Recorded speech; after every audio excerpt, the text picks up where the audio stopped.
What the hell is happening in Japan? Every time I open Japanese social media, I see more and more people openly voicing xenophobic opinions. Even Japan's most beloved icons are shifting right. She's a multi-millionaire voice actress behind anime shows you've definitely heard of. Megumi Hayashibara is a cultural icon who helped fight discrimination in Japan during the 90s. So when she suddenly voiced racist opinions, Japanese people were shocked, but a lot of them also agreed with her. In a blog titled 興味がない、わからない、知らないでいいんだろうか、本当に心配になってきました。Megumi starts off by saying Korean YouTubers she watches are freaking out about the election and they are sharing hidden truth that the media can't talk about. Oh no, Megumi finally found conspiracy YouTube in her late 50s. Megumi then says she's shocked that Japan is facing rice shortage, but this is somehow connected to her next complaint, that the Japanese government gives scholarships to overseas students and not the Japanese students. Therefore, Japanese people need to vote, or else what makes Japan Japanese will disappear. Even Japanese culture like anime. And yes, I have many Zainichi Korean friends. That's the Japanese version of I have black friends. But I do agree that it's crazy how the Japanese government doesn't give scholarships to their own students. Especially when I see an American girl like her saying, I'm the first person in my family to graduate from university.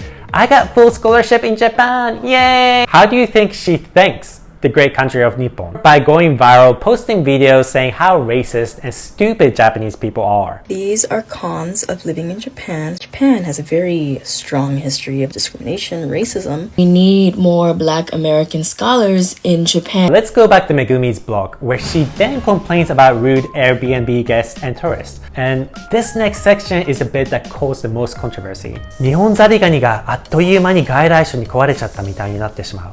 並んで買う。ルールが損しちゃうことになる。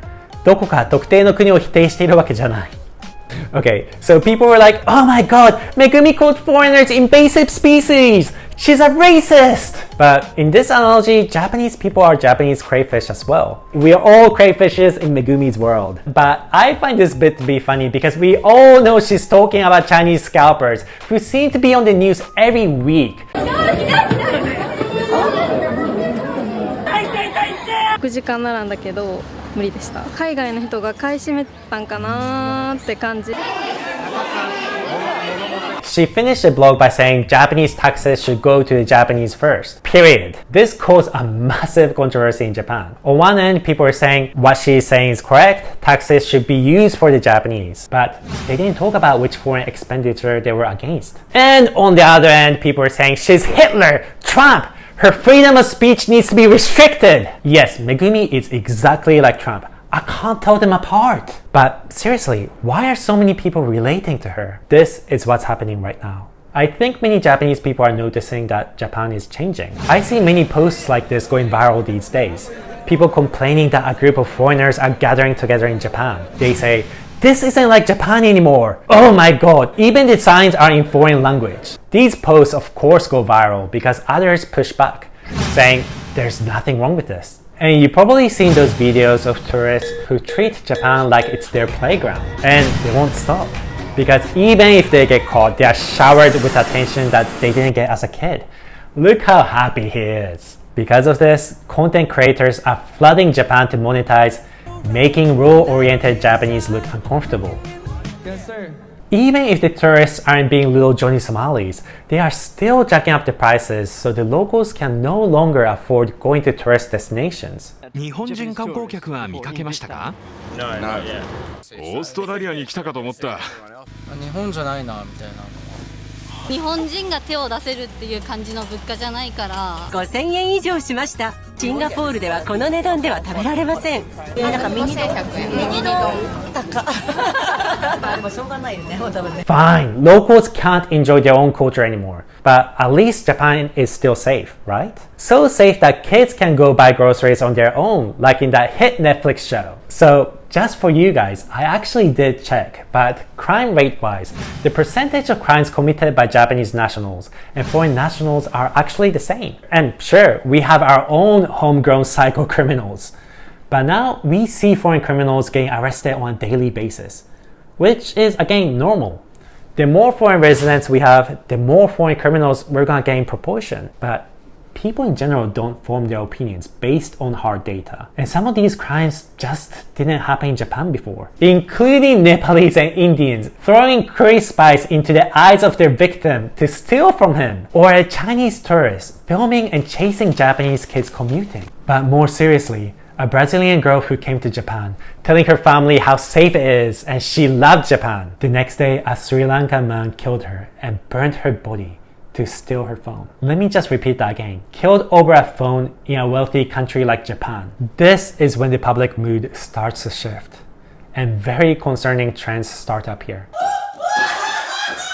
So do you guys remember that Joker politician that the entire world laughed at? The guy who ran under the platform of allowing men to have multiple wives? He was a joke until he started harassing the Kurdish population.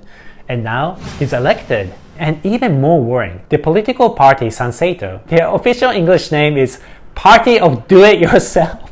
It sounds like they're for building IKEA furniture, but they are getting votes by promising to bring back Japan's glorious past, which includes glorifying kamikaze pilots and acting like a cult.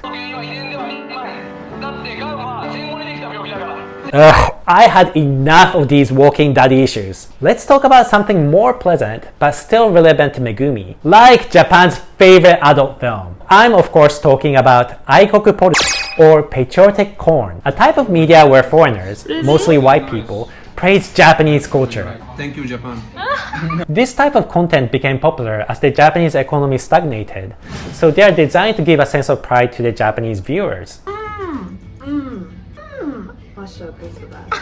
Now, let's move on to Korean YouTubers that Megumi talked about in her blog Radicalizing Her. These Korean YouTubers pander even harder to their Japanese viewers, and they are now fearing that the new president will be anti-Japanese. 대통령 윤석열을 파면한다.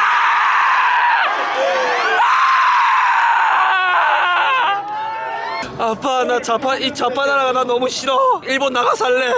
Oh my god, these people are so fake. I'm actually kinda glad that even a millionaire like Megumi can fall for this BS. So, what do I really think about all this? It's really ironic that Megumi is the one who started this discourse. Cause do you guys know why she's adored so much in Japan? It's because she defeated the worst Japanese incel.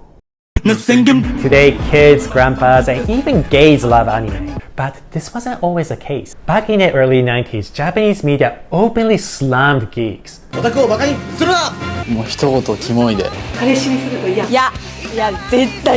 Mostly because of one man, Hitomu Miyazaki, the otaku killer. A shaten whose room was filled with videotapes, including anime, who murdered 4 girls. The media then labeled adult anime fans as Hanzaisha Yobigun, or future criminals in waiting. Maybe not a criminal, but I agree, some adult anime fans are weird as hell. This is where Megumi Hayashibara comes in. A former nurse who could sing and dance, and the voice actress behind anime that kids loved. At a time where fans were persecuted, the anime industry pushed her to become the wholesome face of anime, selling millions of records and helping anime go mainstream. She was legendary, a cultural icon that defined the generation. In the 90s, Megumi was a hero who stood up for the persecuted anime geeks. And now she wrote a blog that sounded like she blamed rice shortage on foreigners because gaijins can't control the weather? And she's asking people to vote to stop the Chinese scalpers. Which party, Megumi? The blog made 0 sense. But remember, she was the voice of Hello Kitty. Who cares what Kitty thinks about politics? Hello Kitty's friend loves to show his butthole, for f***'s sake. People think that being pro-immigration is a leftist ideal.